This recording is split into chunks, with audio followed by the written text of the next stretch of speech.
2 patay, 5 sugatan sa salpukan ng kotse at motor sa Cavite. Narito ang news scoop ni Christine Belen.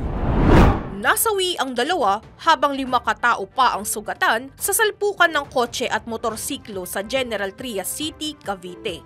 Sa investigasyon ng mga pulis, minamaneho ng driver ang Toyota Corolla na bumabagtas sa barangay Manggahan patungo sa Amadeo, Cavite, sakay ang iba pang mga biktima. May kabilisan ng takbo ng kotse, hindi na nito naiwasan ng kasalubong na motorsiklo at tuluyang nasalpok ito. Sa tindi ng salpukan, tumilapon ng magkaangkas sa motorsiklo na siyang sanhi ng mga pinsalang inabot sa kanilang katawan maging ang mga sakay ng kotse. Itinakbo sa magkahiwalay na ospital ang mga biktima, subalit kapwa hindi na naisalba pa ang driver ng motorsiklo at isa sa mga sakay ng kotse.